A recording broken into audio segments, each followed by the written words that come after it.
ဒီလူဟာအစင်းမြင့်မော်ဆရာတယောက်ဖြစ်လာတော့မှဖြစ်ပြီးသူ့ဘဝရဲ့အချစ်ဆုံးသူကိုလက်ထပ်ခွင့်တောင်းဖို့အစဉ်အသင့်ဖြစ်နေခဲ့ပါတယ်သူတို့အတူတူဖြတ်တန်းရမယ့်ပျော်ရွှင်စရာနေ့ရက်တွေနဲ့ညတွေအကြောင်းကိုကြိုရင်းနေခဲ့တာပါဒါပေမဲ့ကံကြမ္မာကရက်ဆက်ခဲ့ပါတယ်သူ့ရဲ့ထူးခြားပြီးဘယ်သူမှမတွေ့ဘူးသေးတဲ့မော်ပညာရှာဖွေတွေ့ရှိမှုတွေကိုသူ့ရဲ့အထက်လူကြီးကခိုးယူသွားခဲ့ပြီးအဲ့ဒါကသူ့ကိုယာရုတို့မဲ့အခွင့်အရေးဆုံးရှုံးစေခဲ့ပါတယ်မှုမှတ်တွေကဒီချိန်ကိုခွင့်ကောင်းယူပြီးသူ့ရဲ့စစ်ဆက်ထားသူကိုယူသွားခဲ့ကြပြီးသူမဟာညာဘက်ဖျော်ဖြေရေးအတွက်ကစားစရာတစ်ခုအနေနဲ့ယာရုကြီးမားတဲ့မှုမှတ်တယောက်စီရောင်းစားခံခဲ့ရပါတယ်ဒေါသနဲ့နာကျင်မှုတွေသာလွှမ်းမိုးနေတဲ့သူဟာသူတို့ကိုတိုက်ခိုက်ဖို့ဆုံးဖြတ်ခဲ့ပါတယ်ဒါပေမဲ့သူ့ရဲ့အာယုံဆိုင်မှုကသူ့ဒေသနာတွေမှာပဲရှိနေခဲ့တာကြောင့်သူရှုံးနေသွားပြီးထောင်ထဲကိုပြစ်ထည့်ခံခဲ့ရပါတယ်အဲ့ဒီမှာသူတိလိုက်ရတာကမှုမှတ်တွေနဲ့ရန်နေငယ်ကြပြီးနောက်မှာသူ့ရဲ့ချစ်ရသူဟာကိုအဆုံးစီရင်ဖို့ဆုံးဖြတ်ခဲ့တယ်ဆိုတာပါပဲအခုတော့အထီးကျန်ပြီးဝမ်းနဲ့ပူဆွေးမှုတွေနဲ့ရှိုင်းခံစားနေရတဲ့သူဟာဓာတ်မြစ်ထားတဲ့အမှောင်မော်ပညာကိုအကုန်အသုံးပြုဖို့ဆုံးဖြတ်လိုက်ပါတယ်ဓာတ်မြစ်ထားတဲ့စွမ်းအားနဲ့အတူသူဟာအဆောင်တွေကိုတက်ဖြတ်ပြီးထွက်ပြေးလွတ်မြောက်ခဲ့ပါတယ်ထောင်ထဲကနေထွက်လာပြီးသူ့ဘဝကိုဖျက်ဆီးခဲ့တဲ့သူတွေရဲ့ရဲတိုက်ကိုကျူးကျော်ဝင်ရောက်ကသူတို့ကိုတနာခံခိုင်းခဲ့ပါတယ်မှုမှတ်တွေကစီးစိမ်ဝိစာတွေသူ့ရဲ့ပွဲထူးကုန်ထူးတွေသူလိုချင်တဲ့ဗမိမတစ်ကိုမစိုးပေးမယ်လို့ကန့်လန့်ခဲ့ကြပါတယ်ဒါပေမဲ့အရာအလုံးဆုံးရှုံးခဲ့ရတဲ့အဲ့ဒီလူကတော့ကလဲစားချေတာကလွယ်ပြီးဘာမှမလိုချင်ခဲ့ပါဘူးသူဟာသူတို့ကိုတုံဆိုင်မှုမရှိဘဲတက်ဖြတ်ခဲ့ပြီးမတရားပြီးအကျင့်ပြတ်ချစားနေတဲ့မှုမှတ်စနစ်ကိုစစ်ကြေညာဖို့ကိုလန်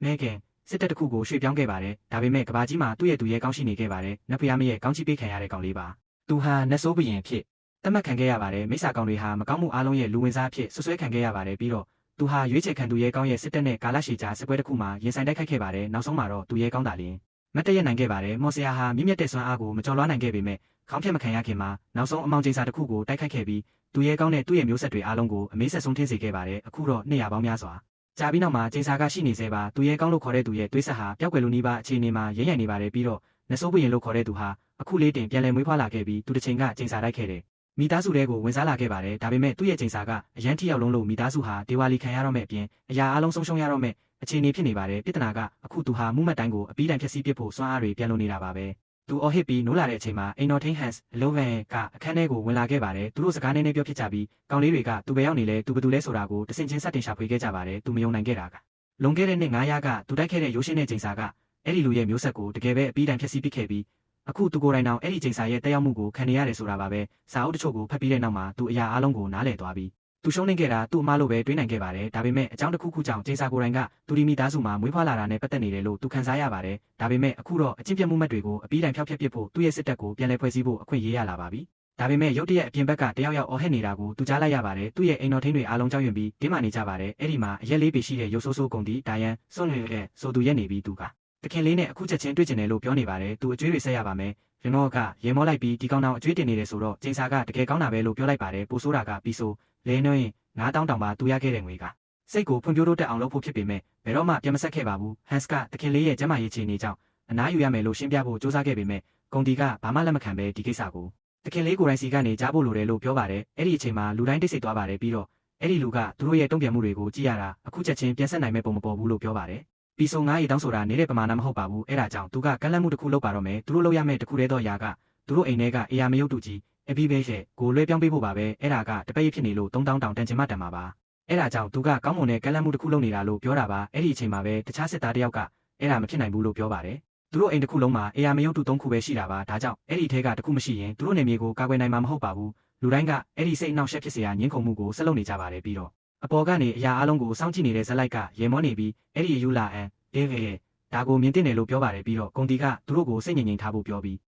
36သူကိုယ်တိုင်ကအရာမယုတ်တူနဲ့စံအိမ်တစ်ခုလုံးကိုယူခြင်းပေမဲ့ကြီးမြတ်တဲ့သူရဲကောင်းရဲ့အိမ်ကိုယူသွားတဲ့သူတွေလို့လူတွေမထင်စေချင်ဘူးလို့ပြောပါတယ်အဲ့ဒီအကြောင်းပြချက်ကြောင့်သူလည်းညှိုးထိုးပြနေတဲ့အရာကိုလိုချင်တယ်လို့ပြောပါတယ်ဒေါသထွက်နေတဲ့စစ်သားကသူအရာမယုတ်တူကိုမလိုချင်ဘူးလို့ပြောပြီးသားဖြစ်ကြောင်းပြောပေမဲ့ဂုံတီကအဲ့ဒါကိုရည်ရွယ်တာမဟုတ်ပဲသူ့နောက်ကမော်ရဲတိုက်ကိုရည်ရွယ်တာပါလူတိုင်းကအဲ့ဒီနေရာကိုဘယ်သူမှမသွားတော့တဲ့အတွက်အရာမယုတ်တူထက်ပိုကောင်းတဲ့ရွေးချယ်မှုဖြစ်လို့အဲ့ဒီအဆိုပြုချက်ကိုစဉ်းစားလာကြပါတယ်အဲ့ဒီအရာကအခုဆိုလက်တွေ့မှာအသုံးမဝင်တော့ပါဘူးအဲ့ဒီအချိန်မှာပဲအဲ့ဒါကိုကြည့်နေတဲ့ဇက်လိုက်ကဘာတွေဖြစ်နေလဲဆိုတာကိုအနည်းနဲ့အများသိနေပါပြီဘာပဲဖြစ်ဖြစ်အဲ့ဒါကသူ့ရဲ့မော်ရဲတိုက်လေလွန်ခဲ့တဲ့နှစ်900ကသူ့အိမ်ဟာနဆိုးဘုရင်ရဲ့ရဲတိုက်ရှိတဲ့နေရာနဲ့အဝေးကြီးမှာရှိခဲ့ပြီးအဲ့ဒါကသူကက်ထရီနာဂက်ရှီဒေဟိုနဲ့အတူနေခဲ့တဲ့နေရာပါအိမ်ကဟောင်းနှမ်းပြီးလုံးဝပျက်စီးနေပေမဲ့အဲ့ဒါကသူ့အိမ်ဖြစ်နေတော့မှပဲပြီးတော့ပိစုပ်ပံကိုပြန်ရောက်လာတော့ကျွန်တော်တို့ကောင်လေးကအဲ့ဒီအခြေအနေကိုဒေါသထွက်နေပြီးဂုံတီကအဲ့ဒီရဲတိုက်ကိုတကယ်စိတ်ဝင်စားနေပုံရပါတယ်သူတို့သဘောတူညီမှုတစ်ခုရလို့နီးပါးဖြစ်နေပါပြီအဲ့ဒီအချိန်မှာပဲဇက်လိုက်ကအဲ့ဒီကိုရောက်လာပါတယ်ကောင်လေးကကြည့်ရတာတိတ်မကောင်းလာပါဘူးဂုံတီကသူနေကောင်းသွားပြီလားလို့မေးပြီးသူ့ရဲ့လက်အောက်ခံတွေနဲ့ဆွေးနွေးမှုတွေကအ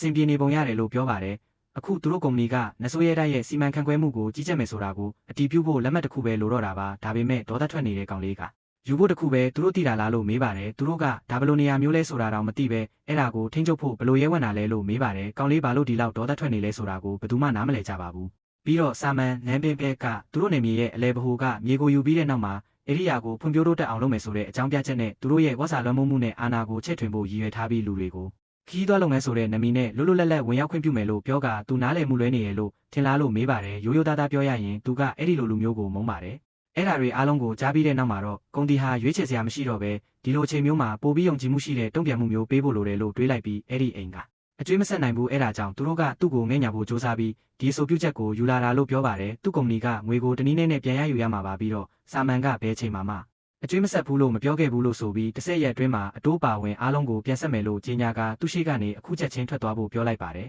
ကောင်လေးကတကယ်ကိုဒေါသထွက်နေတာပါအဲ့ဒါနဲ့တခြားရွေးချယ်စရာမရှိတော့ပဲလူတိုင်းထွက်သွားကြပြီးကုန်တီကသူပြောတဲ့စကားကိုတီမတီစောင့်ကြည့်မယ်လို့ပြောပါတယ်အရာအားလုံးပြီးစီးသွားတဲ့အခါမှာစစ်သားတွေတဲကတယောက်ကဘေးနားကနေသူကုန်တီကိုပြောလိုက်တဲ့စကားကိုမယုံနိုင်ဘူးလို့ပြောပြီးလက်အောက်ခံတွေကသူ့ရဲ့ကြေညာချက်ကိုတကယ်ပဲအန်တာနေကြတယ်လို့ပြောပါတယ်သူ့ဘိုးဘေးတွေရဲ့အောင်မြင်မှုတွေနဲ့ဂုဏ်သိက္ခာကိုကာကွယ်ဖို့သူဒေါသထွက်လာတာကိုမြင်ရတာတကယ်ကိုအန်တာစရာပါပဲဒါပေမဲ့စင်မြူရဲ့ခင်ဂျိုရစ်ကသူဘာတွေပြောနေတာလဲဆိုတာကိုသိချင်နေပါတယ်ပြီးတော့အဲ့ဒီလူကသူမိသားစုရဲ့ဂုဏ်သိက္ခာကိုဒီလောက်တောင်ဂုဏ်ယူနေမှန်းမသိခဲ့ဘူးလို့ပြောပါတယ်ဒါပေမဲ့ကျွန်တော်တို့ကောင်လေးကတော့အဲ့ဒါနဲ့ဘာမှမဆိုင်ပါဘူးဟုတ်ပါတယ်ပြီးတော့ဟန်စ်ကအကျွေးတွေကိုဘယ်လိုဆက်ဖို့ရည်ရွယ်ထားလဲဆိုတာကိုသူသိနိုင်မလားလို့မေးပါတယ်ဘာပဲဖြစ်ဖြစ်အဲ့ဒီငွေပမာဏကနောက်ထပ်အေယာမယုတ်တုတစ်ခုဝယ်ဖို့လုံလောက်တဲ့ပမာဏပါ